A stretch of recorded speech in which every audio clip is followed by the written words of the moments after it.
"You don't look like you belong here." The receptionist sneered, her eyes raking over Lillian Harper as she stood at the Magnolia Pinnacle's front desk. The words, cold and cutting, silenced the Atlanta lobby, drawing shocked stares from guests. Lillian, 52, the black CEO who owned the hotel, didn't blink. Behind her, a manager's smirk fueled the insult. With one phone call, she shifted the room's power. This wasn't just about a room. It was about respect, identity, and a reckoning. Could Lillian turn this humiliation into a lesson for those who dared to doubt her worth? Before we dive into this story, I'd love to know, where are you tuning in from? Drop your city in the comments. Hit that like button. And subscribe if you believe quiet strength can reshape broken systems. The humid Atlanta evening pressed against the glass facade of the Magnolia Pinnacle Hotel, its 30-story silhouette a beacon of luxury in the city's vibrant heart. The lobby buzzed with the clink of wine glasses and the murmur of conversation. Designer luggage trailing behind guests like polished trophies. Lillian Harper, 52, stepped through the revolving doors, her leather flats silent on the black marble floor. Her charcoal blazer and cream silk blouse were tailored but unflashy, a weathered leather satchel slung over her shoulder. No entourage, no fanfare, just a woman seeking a quiet room after a grueling flight from Chicago for an unscheduled board meeting. As the founder of Harper Hospitality Group, which owned 20 hotels across the U.S., including this one, Lillian expected a seamless check-in. She hadn't braced for a confrontation.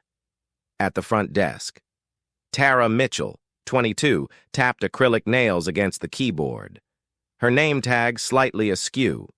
Fresh from a community college hospitality program, Tara was eager but overwhelmed. Her first month at the Magnolia Pinnacle, a blur of demanding guests and strict oversight. "Checking in?" she asked, her smile mechanical, eyes barely meeting Lillian's. "Yes. Under Harper. Lillian," Lillian replied, her voice calm, honed by years of boardroom negotiations. Tara's fingers danced across the keys, then froze, her brow furrowed. "I don't see a reservation under that name," she said, her tone sharp. "We're full tonight. VIP event." Lillian's smile held steady, though a familiar weight settled in her chest. "There's always a suite held for me," she said evenly. "Owner's block, top floor." Tara blinked, her script faltering. "Owner's block?" she repeated, glancing at the screen as if it might contradict Lillian. "Ma'am, you'd need a confirmed booking. This is guests only." The words landed like a slap, and Tara's eyes darted to the side, where Derek Langley, the 38-year-old hotel manager, leaned against a pillar, watching with a smirk. Derek, ambitious and perpetually on edge, had clawed his way up through charm and calculated moves, but whispers of his replacement had made him ruthless. His tailored suit and slicked-back hair projected control, but his disdain for Lillian was blatant. He'd overheard her claim and saw a chance to flex his authority. Stepping forward, he spoke loudly enough for the lobby to hear. "You don't look like you belong here," he said, his voice dripping with condescension. "If you're claiming to own this hotel, I'll need more than your word." Gasps rippled through the lobby. A group of VIPs in cocktail attire froze, one pulling out a phone to record, the red light blinking like a warning. Lillian's gaze locked onto Derek, her expression unreadable, but her eyes blazing with quiet fire. She'd faced this before, lobbies in Dallas, boardrooms in Seattle, where her presence was questioned, her authority doubted because of her skin, her gender, her understated style. "I am Lillian Harper," she said, her voice low but steel-edged. "This is a Harper Hospitality property. My name's on the deed." Derek's smirk widened, unfazed. "Then you won't mind if I verify that," he said, nodding to Tara, who fumbled for the desk phone, her hands trembling. The lobby grew heavier. A couple in designer suits whispered, their eyes flicking between Lillian and Derek. A businessman near the fireplace paused mid-call, his curiosity undisguised. From the corner of her eye, Lillian noticed Maya Coleman, 25, a bartender at the lobby's sleek bar, wiping a glass with unusual focus. Maya, who'd grown up in Atlanta's underserved Vine City, recognized Lillian from a keynote speech at her community college 2 years ago, a talk about breaking barriers that had pushed Maya to apply for this job. Her heart raced as she overheard Derek's taunt, her instincts screaming to act. Derek, emboldened by the crowd, gestured to a security guard near the elevators. "Escort this lady to the side while we sort this out," he said, his tone theatrical. The guard, a burly man in his 30s, hesitated, sensing the tension but bound by orders. Lillian didn't move, her satchel still on her shoulder, her posture unshaken. "That won't be necessary," she said, pulling out her phone. "I'll handle this myself." She dialed a number, her fingers steady, and spoke in a clipped tone. "Reginald, it's Lillian. I'm at the Magnolia Pinnacle, and I've been denied entry to my own hotel. Fix this. Now." The call lasted 20 seconds. Lillian pocketed her phone and stood, unflinching. As Derek's smirk faltered, Tara, caught between her manager's orders and Lillian's calm authority, stammered, I'll check again." But the damage was done. The VIP with the phone was now live streaming, the video already spreading on X with hashtags like #HotelDrama and #Who'sHotel. Comments poured in, some defending Lillian, others echoing Derek's skepticism. "She doesn't look like a CEO." Lillian felt the sting, not of the words, but of their familiarity, a lifetime of proving her place. Maya, behind the bar, slipped her phone under the counter and texted a colleague in the back office. "Owner's here. Derek's causing a scene. Get Reginald." She knew the risk. Derek had fired staff for less, but her gut told her to act. Across the lobby, the guard took a step toward Lillian, then stopped as her gaze met his, unwavering. Derek, sensing the shift, doubled down. "If you're who you say you are, show me ID, paperwork, something," he demanded, his voice louder, drawing more eyes. Lillian didn't budge. "You'll have your proof soon enough," she said, her tone a quiet warning. The lobby felt like a powder keg, every whisper and glance adding to the tension. Guests craned their necks, some murmuring about calling corporate, others captivated by the unfolding drama. Maya wiped the same glass, her eyes flicking to the elevators, praying Reginald would arrive before Derek escalated further. Then, the elevator dinged. Reginald Holt, 45, the regional vice president, strode out, his gray suit crisp, his face a mask of controlled fury. "Lillian," he said, bypassing Derek entirely. "My apologies. This is unacceptable." Derek's face paled, but he stood his ground, his smirk now a thin line. Tara froze, her hands hovering over the keyboard. The crowd held its breath, phones still recording, as Lillian prepared to turn this moment of disrespect into a reckoning that would echo far beyond the lobby's marble walls. The air in the Magnolia Pinnacle's executive conference room felt dense, the hum of the air conditioner barely masking the tension. Lillian Harper stood at the head of a polished mahogany table, her leather satchel resting on a chair, her charcoal blazer slightly creased from the confrontation in the lobby moments ago. Reginald Holt's arrival had silenced Derek Langley's taunts, his authority as regional vice president cutting through the chaos. Now, sequestered in this windowless room, Lillian faced Derek, Tara Mitchell, and Reginald, the weight of the lobby's humiliation still burning in her chest. The video of Derek's words, "You don't look like you belong here," was spreading on X, amplifying the stakes. Reginald, his gray suit immaculate, sat across from Lillian, his tablet open to the hotel's booking system. "Lillian, the suite's ready. Penthouse, as requested," he said, his voice steady but apologetic. "This should never have happened." Lillian nodded, her expression composed but her eyes sharp. "It's not just about the room." "Reginald," she said, her tone measured. "It's about why I was questioned. Why my word wasn't enough."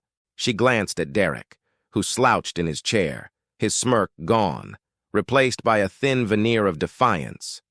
Derek, the hotel manager, adjusted his tie, his fingers betraying a slight tremor. He'd gambled on discrediting Lillian to solidify his control. But Reginald's swift intervention had upended his plan. "There was a mix-up," he said, his voice tight. "The VIP event filled the system. I was protecting our guests." Lillian's gaze didn't waver. "Protecting them from me?" she asked, her words slicing through his excuse. "You didn't verify my reservation. You challenged my identity in front of a crowd. Explain that." Tara, the young receptionist, fidgeted beside Derek, her acrylic nails tapping nervously on the table. She'd followed Derek's lead, assuming Lillian's claim of ownership was a mistake, but the reality of her error was sinking in. I didn't know," she stammered, her eyes darting to Reginald. "The system showed no booking, and Mr. Langley said to prioritize the event." Derek shot her a glare, but Tara shrank back, her confidence crumbling under Lillian's steady scrutiny. Reginald leaned forward, his tone firm.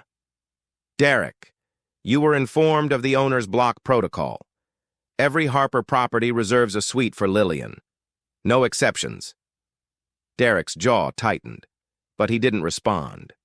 His silence a tacit admission of fault. Lillian, sensing his reluctance, pressed further. "I want a full incident report by morning," she said. "Every detail, who said what, who was present, and why security was called. And I want a review of staff training. This isn't just a mix-up. It's a failure of respect." The room stilled, the gravity of her words settling over them. Reginald nodded, tapping notes into his tablet. "I'll oversee it personally," he said, "and I'll ensure apologies are issued." Lillian shook her head slightly. "I don't need apologies," she said. "I need change. This hotel bears my name, but it's failing my values." Her voice, though calm, carried the weight of decades spent proving her worth. First as a housekeeper, then as a manager, and finally as the CEO who built an empire from skepticism. Derek, cornered, shifted tactics. "With all due respect, Ms. Harper, the lobby was chaotic. I made a judgment call to maintain order." His tone was smoother now, calculated. But Lillian saw through it. "Your judgment was to humiliate me," she said, her words precise. "You didn't ask for ID or check the system. You assumed I didn't belong because of how I looked. That's not a mistake. It's a choice." Derek's face reddened, but before he could retort, a soft knock interrupted. Maya Coleman, the bartender from the lobby, stood at the door, a tray of water glasses in her hands. Her apron was slightly wrinkled, her braids neatly pulled back, but her eyes held a quiet resolve. She'd slipped away from the bar to deliver a message, using the excuse of refreshments. "Thought you might need these," she said, setting the tray down. As she placed a glass before Lillian, she slid a folded napkin beneath it, her movements subtle. Lillian's fingers brushed the napkin, feeling the faint outline of writing. She kept her expression neutral, but her pulse quickened, sensing Maya's intent. Maya had recognized Lillian from a community college speech years ago, where Lillian's story of rising from poverty had inspired her to pursue this job. Overhearing Derek's plan to escalate the situation, whispered to a colleague about leaking a distorted version of the incident to a local reporter.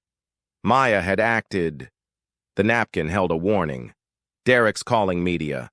Wants to spin it against you. Lillian tucked the note into her palm, her mind racing. This wasn't just about the lobby anymore. It was a deliberate attempt to undermine her. "Ms. Harper," Derek said, seizing the pause. "I'll ensure this doesn't happen again." His voice was conciliatory, but his eyes betrayed calculation. Lillian didn't respond directly, instead turning to Reginald. "I want access to all staff communications from tonight," she said. "Emails, texts, radio logs. If there's a pattern, I need to know." Reginald nodded, his face grim. "Consider it done." Tara, her voice barely above a whisper, spoke up. "I'm sorry, Ms. Harper. I should have checked properly." Lillian studied her, seeing genuine remorse but also inexperience. "You trusted your manager's lead," she said. "That's a lesson. Next time, trust your instincts." Tara nodded, tears welling, but Lillian's focus shifted back to Derek, whose silence now felt like a coiled spring. As the meeting adjourned, Lillian gathered her satchel, the napkin still in her hand. Reginald escorted her toward the private elevator to the penthouse, promising updates by dawn. Derek lingered, his gaze following Lillian, already plotting his next move. He'd underestimated her once. He wouldn't make that mistake again. But Lillian, stepping into the elevator, unfolded Maya's note, her resolve hardening. Derek's attempt to sabotage her was a spark, but she'd turned it into a fire that exposed every flaw in this hotel's culture. In the bar below, Maya polished glasses, her heart pounding. She'd taken a risk. But Lillian's presence, calm, unyielding, reminded her why she'd acted. The video on X was gaining traction, comments flooding in, some praising Lillian's poise, others echoing Derek's bias. The battle for respect was far from over, and Lillian knew the real fight was just beginning, not just for her, but for every person who'd ever been told they didn't belong. The penthouse suite of the Magnolia Pinnacle Hotel enveloped Lillian Harper in a cocoon of understated elegance, its floor-to-ceiling windows framing Atlanta's twinkling skyline. The soft glow of a crystal chandelier bathed the room in warm light, illuminating a sleek leather sofa, a marble coffee table, and a tray of fresh figs and sparkling water left by housekeeping. Lillian set her weathered satchel on the desk, the folded napkin from Maya Coleman still clutched in her hand. The bartender's warning. "Derek's calling media. Wants to spin it against you," pulsed in her mind, a reminder that the lobby confrontation was only the opening salvo. As she sank into the sofa, the weight of the day settled, but her resolve sharpened. The suite, designed to her specifications when she built the hotel, was both a sanctuary and a statement. African art adorned the walls, a vibrant kente cloth tapestry, a carved ebony mask, each piece chosen to reflect her heritage and vision.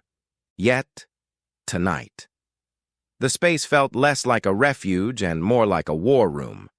Lillian unfolded Maya's note, its hurried scrawl a testament to the risk the young woman had taken.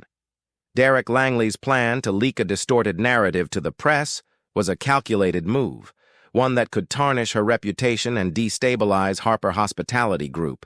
She needed to act, but not react. Precision was her weapon. Her phone buzzed. A message from her assistant, Clara, flashing on the screen. X videos at 50K views. Boards asking for a statement.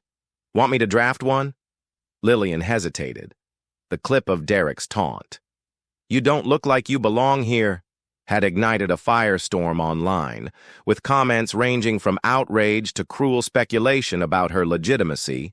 She typed a reply, "Hold off. I'll handle it tomorrow." Going public now risked fueling Derek's narrative. Instead, she opened her laptop and began reviewing the hotel's internal systems, searching for evidence of Derek's misconduct. Reginald Holt had promised staff communications, emails, texts, radio logs, but she wasn't waiting for his report. As she scanned the system, a memory surfaced, unbidden but vivid. Decades ago, in a Miami hotel, she'd been a housekeeper, her uniform starched, her hands raw from bleach. A guest had mistaken her for a thief, demanding security despite her name tag. The humiliation had stung, but it also fueled her. She'd vowed to build spaces where no one felt invisible. Now, in her own hotel, that vow was being tested. Derek's actions weren't just personal. They reflected a culture she'd failed to root out. The thought tightened her jaw, but it also clarified her next steps. Another buzz interrupted her. A call from Marcus Tate, a board member known for his caution. "Lillian, this video's a PR nightmare," he said, his voice tense. "The board wants you to drop the investigation. It's drawing too much heat." Lillian's fingers tightened around the phone. "Dropping it means letting Derek win," she said, her tone even but firm. "He's leaking to the press. Marcus, this isn't a mistake. It's sabotage." Marcus sighed. "We can't afford a scandal. Settle it quietly."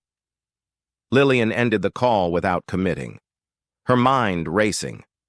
The board's pressure was a new front in this battle, one she hadn't anticipated. She stood, pacing to the window, the city's lights a mosaic of ambition and struggle. Atlanta, with its rich history of civil rights and persistent inequities, was the perfect stage for this reckoning. Maya's note had given her an edge, but she needed more. She texted Clara, "Find Maya Coleman, bartender, discreet. I need to meet her." If Maya had risked her job to warn her, she might know more about Derek's patterns.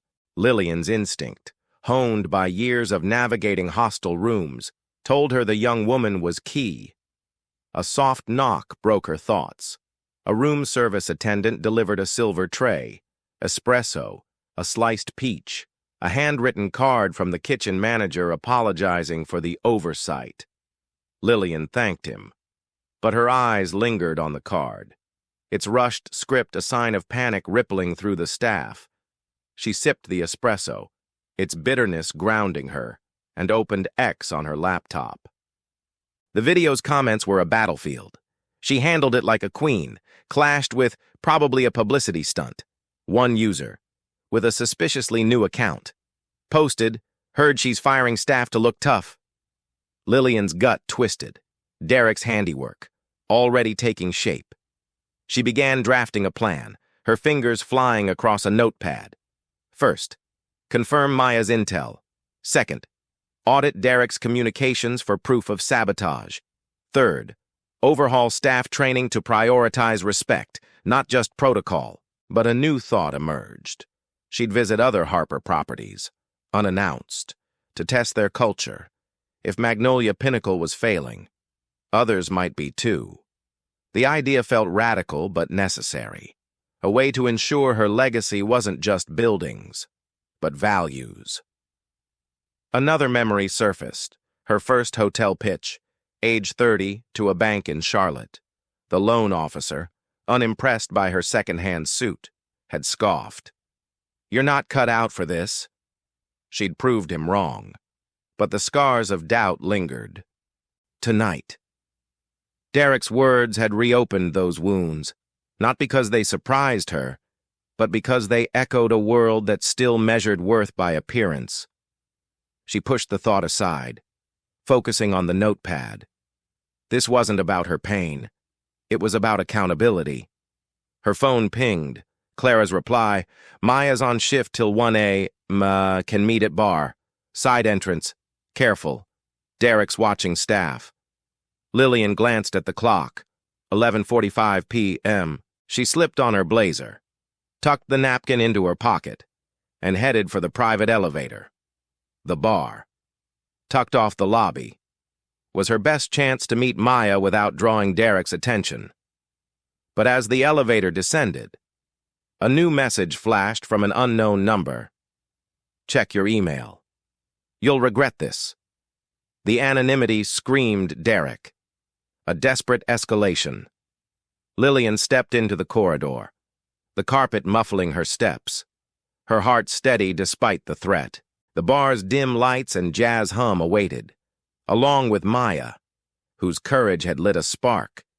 Derek's sabotage was a storm-gathering force, but Lillian was no stranger to storms.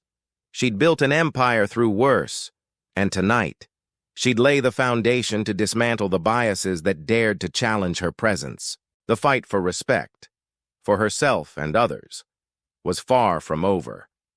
But as she approached the bar's side entrance, she felt the weight of her own power, unshakable, undeniable, and ready to reshape everything. The Magnolia Pinnacle's jazz bar, tucked into a dimly lit corner off the main lobby, thrummed with the soft wail of a saxophone and the clink of ice against glass. Velvet curtains framed intimate booths, their burgundy hues absorbing the glow of brass sconces. The air carried a faint scent of bourbon and citrus, a haven for late-night guests seeking refuge from Atlanta's restless energy. Lillian Harper slipped through the bar's side entrance, her charcoal blazer blending into the shadows, the napkin from Maya Coleman, warning of Derek Langley's media scheme, still folded in her pocket. The anonymous text she'd received, "Check your email, you'll regret this," echoed in her mind. Sharpening her senses as she scanned the room for Maya, Lillian chose a corner booth, its high back shielding her from prying eyes. The bar was half full, couples murmuring over martinis, a lone businessman typing on a laptop, a group of conference attendees laughing too loudly. She ordered a ginger tea, keeping her posture relaxed but her gaze alert. The clock on her phone read 12:10 a.m., and Maya's shift would end soon. Lillian's decision to meet the bartender was a gamble, but Maya's courage in slipping her that note suggested she held answers about Derek's sabotage. If Derek was leaking lies to the press, Lillian needed evidence to stop him before the board's pressure crushed her resolve. Maya appeared, her apron gone, replaced by a simple black sweater, her braids loose around her shoulders. She slid into the booth, her eyes darting to the bar's entrance before settling on Lillian. "Ms. Harper, I'm sorry for the cloak and dagger," she whispered, her voice low but steady. "Derek's got eyes everywhere.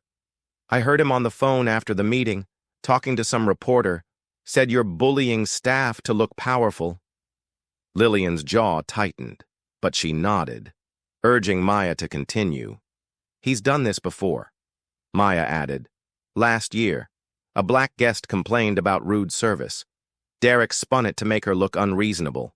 She left, humiliated." Lillian leaned forward, her tea untouched. "Why didn't anyone report him?" she asked, her tone calm but probing. Maya's lips pressed into a thin line. "He's got the staff scared, threatens write-ups, shift cuts. Most of us need this job, me included. I'm from Vine City, single mom, can't afford to lose it." Lillian's chest ached at the confession, recognizing the weight of survival Maya carried. Her own early days, scrubbing floors to pay for night school, flashed through her mind, a reminder of why she'd built Harper Hospitality to be different. "Tell me everything you know," Lillian said, her voice a quiet command. Maya hesitated, then spoke, her words rushed but precise. "Derek keeps a private email account for sensitive stuff. I saw him use it once on the bar's office computer. Forgot to log out.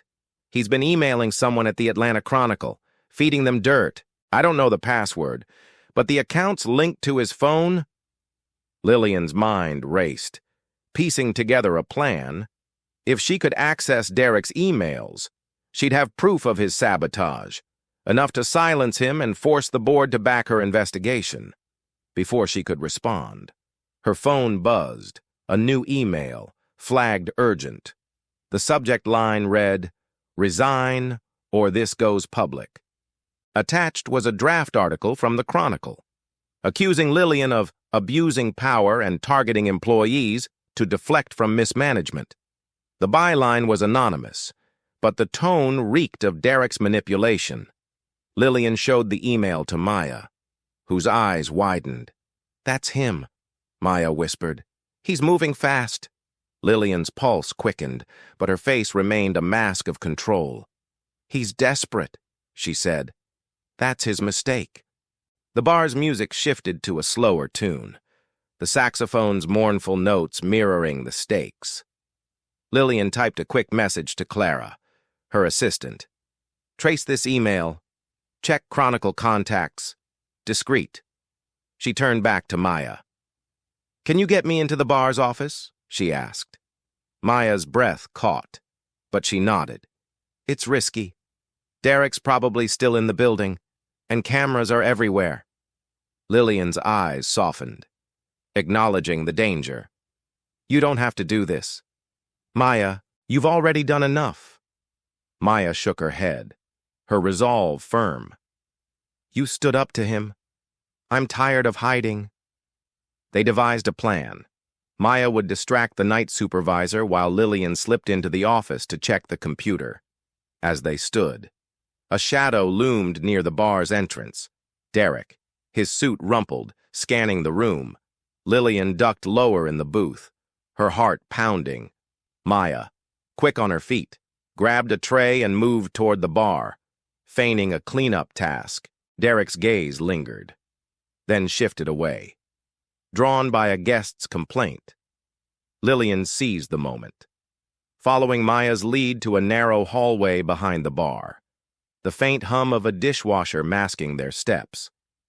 The office was cramped, cluttered with schedules and liquor invoices, a single computer glowing on a chipped desk. Maya stood guard at the door, her phone ready to text if Derek approached. Lillian sat, her fingers flying across the keyboard, searching for Derek's email account. The screen flickered, revealing a cached login, Derek's private Gmail, left open from a careless session. She scanned the inbox, finding a thread with a Chronicle reporter, "Harper's unstable, firing staff to cover her tracks. I've got names." Attached were fabricated complaints, including one against Tara Mitchell, painting her as a victim of Lillian's vendetta. Lillian's stomach churned, but she forwarded the emails to Clara with a note. "Secure these. Send to legal," as she logged out. Maya hissed, "He's coming." Lillian shut down the screen, slipping out just as Derek's voice echoed down the hallway, berating a busboy. They retreated to the bar, blending into the crowd, Lillian's pulse racing but her mind clear. She'd secured the evidence, but Derek's proximity was a warning. He wasn't done fighting. Maya returned to her station, her hands trembling but her face composed. Lillian slid back into the booth, her tea now cold. The emails were a weapon, but using them meant exposing Maya's role, a risk she wasn't ready to take. She needed to confront Derek directly, but first, she'd protect her ally. Texting Clara, she added, "Find a promotion for Maya Coleman. She's earned it." The bar's music swelled, a defiant note cutting through the night, mirroring Lillian's resolve. Derek's sabotage was unraveling, but the cost of her presence, her fight to be seen, was growing heavier. As she prepared for the morning's showdown, she knew this battle would redefine not just the Magnolia Pinnacle, but every space she'd fought to claim. The morning sun filtered through the blinds of a compact meeting room in Harper Hospitality's Atlanta office, a stark contrast to the Magnolia Pinnacle's opulent interiors. The space was functional, almost austere. White walls, a laminate table cluttered with coffee mugs, and a whiteboard scrawled with budget notes. Lillian Harper sat at the table's head. Her charcoal blazer swapped for a navy sweater. Her weathered satchel open to reveal a laptop and a stack of printed emails. The evidence she'd uncovered in the hotel's bar office last night. Derek Langley's private correspondence with a Chronicle reporter lay before her, a weapon she was ready to wield. The anonymous threat, "Check your email. You'll regret this," still lingered. But Lillian's focus was unwavering as she prepared to confront the fallout. Reginald Holt, the regional vice president, sat across from her, his tablet synced to a shared drive containing staff communications. Tara Mitchell, the receptionist who'd unwittingly sparked the lobby incident, perched nervously on a folding chair, her hands clasped tightly. Maya Coleman, summoned at Lillian's request, stood near the door, her black sweater replaced by a crisp blouse, her presence a quiet testament to her courage. The air crackled with anticipation, the weight of the viral X video and Derek's sabotage pressing on them all. Lillian had called this meeting to lay bare the truth. But the stakes were higher now. A board member had texted her an hour ago, urging her to settle quietly to avoid a PR crisis. Derek's actions weren't a mistake, Lillian began, her voice steady, each word deliberate. He deliberately undermined me, and this hotel's values. By leaking false narratives to the press, she slid the printed emails across the table, their contents damning, Derek's messages to the Chronicle, fabricating complaints against her and Tara, framing Lillian as a tyrant. Reginald's eyes narrowed as he scanned the pages, his jaw tightening. "This is grounds for termination," he said, his tone clipped. "I'll escalate it to HR immediately." Tara's eyes widened, her voice trembling. "He told me to say the hotel was full," she admitted, her gaze dropping to the table. "I didn't know he was setting you up. Ms. Harper, I just followed orders." Lillian studied her, seeing remorse but also potential. "You're not the problem, Tara," she said, her tone firm but kind. "But you need to learn to question orders that don't feel right. That's how we grow." Tara nodded, her shoulders relaxing slightly, though guilt still shadowed her face. Maya stepped forward, her voice quiet but resolute. "Derek's been doing this for months," she said. "He's targeted guests before, black guests. Mostly made them feel unwelcome, then spun it to look like their fault. I've seen it." Lillian's chest tightened, the pattern confirming her worst fears. "Why didn't you report it?" she asked, not accusing but seeking clarity. Maya's eyes met hers, unflinching. "I tried. Once. Through the anonymous hotline. Nothing happened. Derek's got allies in middle management. They cover for him." The revelation hit Lillian like a blow, exposing a rot deeper than one man's ambition. She'd built Harper Hospitality to be a beacon of inclusion, but cracks had formed under her watch. "That ends today," she said, her voice a quiet vow. "I'm ordering a full audit of guest complaints across all properties, and I'm implementing mandatory training, not just protocols, but real conversations about bias and respect." Reginald nodded, typing notes, his commitment clear. "I'll draft the proposal by noon," he said. But the door swung open, interrupting the plan. Derek Langley strode in, uninvited, his suit wrinkled, his face a mask of defiance. "You can't fire me without a hearing," he snapped, his eyes locked on Lillian. "I've got rights, and I've got proof you're targeting me to save face." He tossed a USB drive onto the table, its clatter breaking the room's tension. "Recordings of staff meetings. They'll show you're blowing this out of proportion." Lillian didn't touch the drive, her gaze steady. "You think recordings will erase your emails?" she asked, her voice icy. "Or your call to the Chronicle?" Derek faltered, his bravado cracking. He hadn't expected her to have the emails. "That's not. You can't prove," he stammered. But Lillian cut him off. sliding the printed emails toward him. "It's over. Derek," she said. "You're suspended. Pending investigation. Leave now." Reginald stood, gesturing to the door, his authority unyielding. Derek hesitated, his fists clenching, then stormed out, slamming the door. The room exhaled, but Lillian knew his exit was only a pause, not a surrender. She turned to Maya, her expression softening. "You risked everything to help me," she said. "I won't forget that." Maya's lips curved into a small smile, but she shook her head. "I just want this place to be better," she said. "For me. For my kid. For everyone who walks through those doors." Lillian nodded, her mind already mapping a role for Maya, perhaps in training, where her insight could shape the hotel's future. Her phone buzzed. A message from Clara, her assistant, Chronicles pulling the story. Legal scared them off. X videos at 100K views. Mostly supportive. Lillian allowed herself a fleeting sense of relief, but the board's pressure loomed. She needed to address the public, but on her terms. "Reginald," she said, "set up a press conference for tomorrow. I'll speak directly.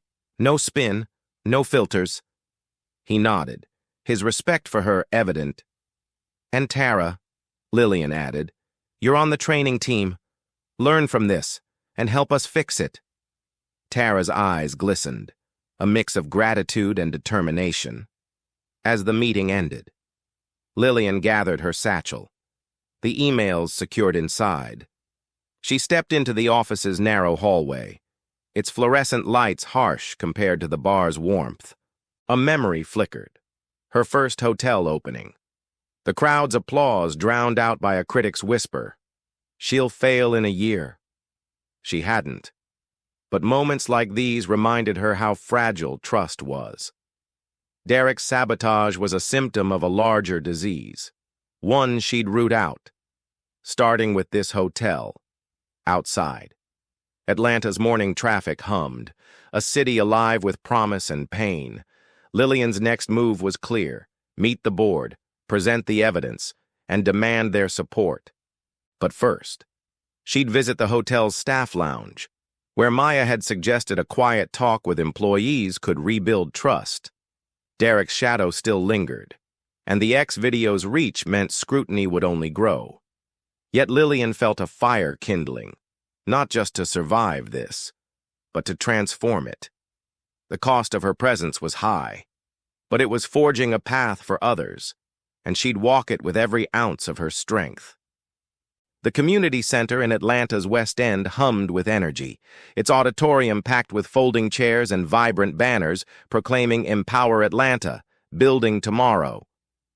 The scent of coffee and homemade pound cake wafted from a refreshment table, mingling with the murmur of local entrepreneurs, students, and activists. Lillian Harper stood backstage, her navy sweater replaced by a tailored emerald dress, her weathered satchel swapped for a sleek clutch. 2 weeks had passed since her confrontation with Derek Langley at the Magnolia Pinnacle, and the evidence of his sabotage, emails to the Chronicle, had forced the board to back her investigation. Now, invited to speak at this grassroots event, Lillian saw a chance to turn her ordeal into a broader call for change. The stage was simple, adorned with a podium and a banner bearing the event's logo. A projector cast images of local businesses, a barbershop, a vegan cafe, onto a screen, celebrating the community's resilience. Lillian's speech, prepared with input from Maya Coleman, aimed to inspire but also challenge, addressing the bias she'd faced and announcing a new initiative. The X video, now at 2,000 views, had amplified her story, drawing both support and vitriol. As she adjusted her notes, a familiar weight settled.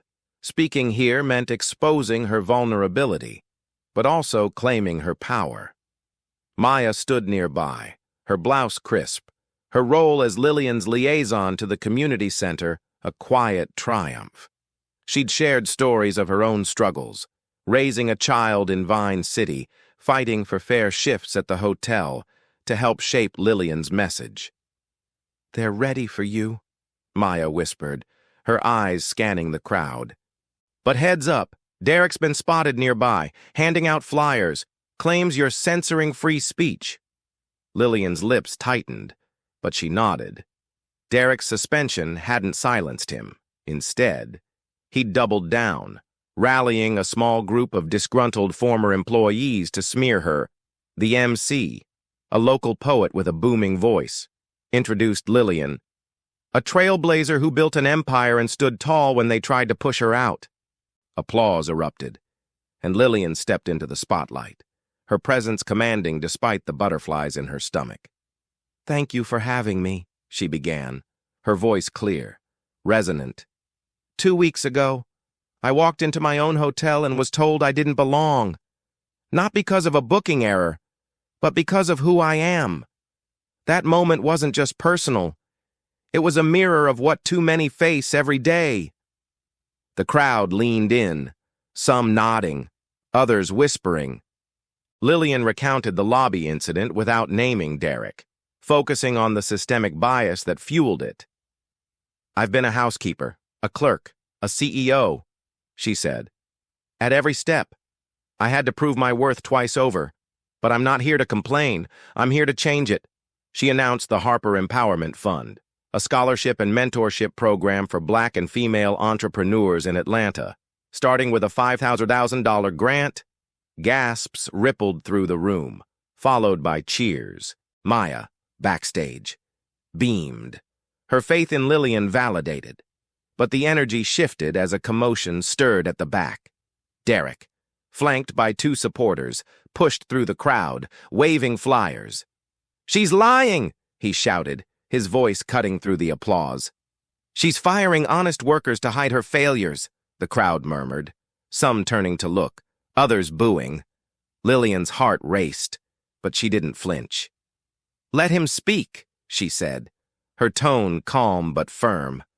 The MC hesitated, then nodded, and Derek strode to the aisle, his flyers crumpled in his fist.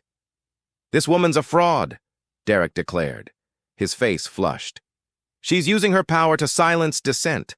Ask her about the staff she's targeting." Lillian met his gaze, her composure a shield. "I've targeted no one," she said, "but I've exposed someone who fabricated lies to discredit me and harm this company's values." She held up a folder. Copies of Derek's emails, redacted but damning. "These are your words, sent to a reporter, accusing me of misconduct. Care to explain?" The crowd hushed, eyes darting between them. Derek's bravado faltered, his supporters shifting uncomfortably. Those are fake," he stammered, but his voice lacked conviction. Maya stepped forward, her presence unexpected but bold. "I saw you write those emails," she said, her voice carrying. "You've been bullying staff for years, making guests feel small. It stops now." The crowd erupted in applause, drowning out Derek's protests. The MC signaled security, and Derek was escorted out, his flyers littering the floor. Lillian resumed, her voice steady despite the adrenaline. "This fund isn't just money," she said. "It's a promise to lift up those who've been overlooked, to build businesses that reflect our community's strength." She invited Maya to join her, acknowledging her courage.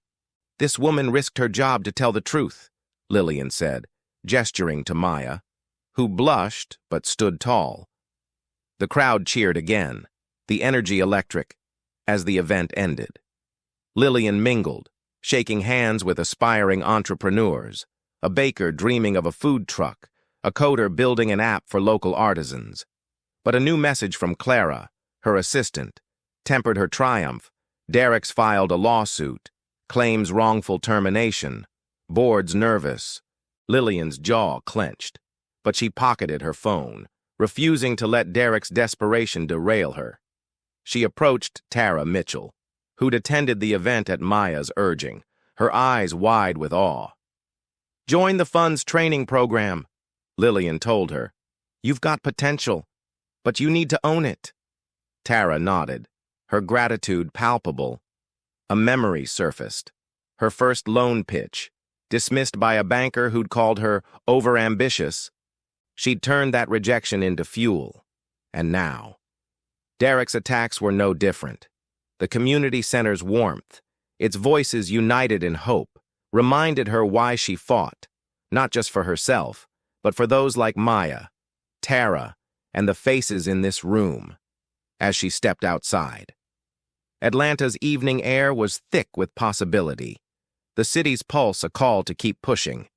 Lillian's next steps were clear: face the board, counter Derek's lawsuit, and launch the fund with unwavering commitment. But first, she'd meet with Maya and Tara to plan the training program, ensuring it empowered voices like theirs.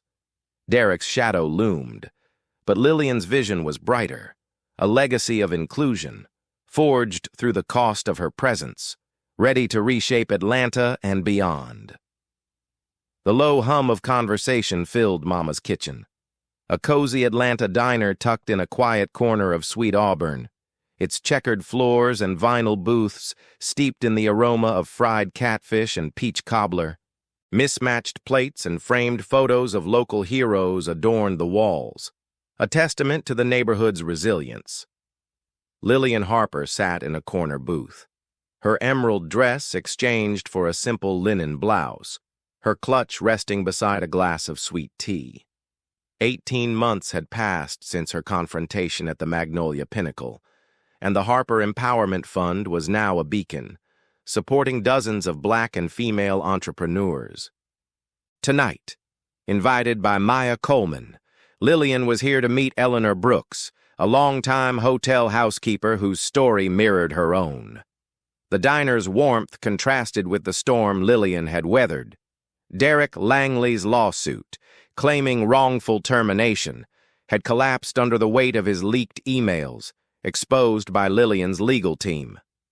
The Chronicle had issued a retraction, and the X video, now a distant memory, had fueled a national conversation about bias in hospitality. The board, initially wary, had rallied behind her, funding the Empowerment Fund's expansion to 3 cities. Yet Lillian sought closure not in headlines, but in connections like this one, with women who'd fought the same battles. Eleanor, her uniform swapped for a floral cardigan, slid into the booth, her hands calloused but her smile radiant. Maya joined them, her blouse crisp, now a program coordinator for the fund, her journey from bartender to leader a quiet triumph. "Eleanor's been at the Pinnacle since it opened," Maya said, her voice proud. "She's got stories." Lillian leaned in, her tea untouched, sensing this meeting was more than a courtesy. "I was you, once," Eleanor began, her voice soft but steady. "Started cleaning rooms in '68 back when they called us maids. Got mistaken for a thief, a trespasser. Even when my name was on the roster, kept my head down. But I dreamed of more." Her eyes met Lillian's, a shared understanding passing between them. "When I saw you stand up to that manager, I knew you were fighting for all of us." Lillian's throat tightened, the weight of Eleanor's words grounding her. "I fought because I had to," she said. "But you paved the way." Eleanor shook her head, chuckling. "We paved together. You're giving kids like my granddaughter a shot. Her bakery's opening next month, thanks to your fund." Lillian smiled, the ripple effect of her work tangible. The fund had backed 40 businesses, from food trucks to tech startups, each a defiance of the barriers she'd faced. Maya chimed in. "Tara's running training sessions now, too. She's tougher than she looks." Lillian nodded, proud of Tara's growth from a nervous receptionist to a confident advocate. But a shadow lingered. Clara, Lillian's assistant, had texted earlier. Derek's back on X, posting about corporate corruption. Low traction. But he's persistent. Lillian's jaw clenched, but she let it go. Derek's voice was a whisper now, drowned by the fund's impact and the Pinnacle's transformation into a model of inclusion. Training programs, led by Maya and Tara, had reshaped staff culture, and guest complaints about bias had plummeted. Still, Eleanor's story reminded Lillian that change was a marathon, not a sprint. "I almost quit, years ago," Eleanor confessed, stirring her coffee. "A guest threw $1 at me, said, 'Clean faster.' I went home crying, but my mama said, 'Hold your ground. They don't own your worth.'" Lillian's eyes glistened, a memory surfacing, her own mother, a seamstress, whispering similar words after a bank rejected her first loan. "That's why I built these hotels," Lillian said, "to make spaces where worth isn't questioned." Eleanor reached across, squeezing her hand. "You did, child, and you're still building." The diner's jukebox kicked on, a soulful tune weaving through their words. Lillian felt a shift, not just in herself, but in the legacy she'd forged.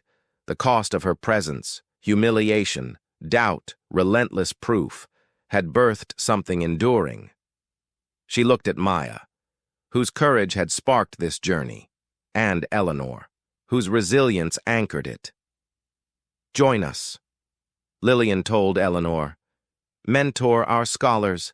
Your voice matters." Eleanor's smile widened, a promise sealed. As they left the diner, Atlanta's night air was cool, the city's lights a canvas of hope. Lillian's fight wasn't over. New cities, new challenges awaited. But here, in this moment, she stood tall, her presence a beacon for those told they didn't belong. The weight of worth was heavy, but she carried it, and others would rise because of it.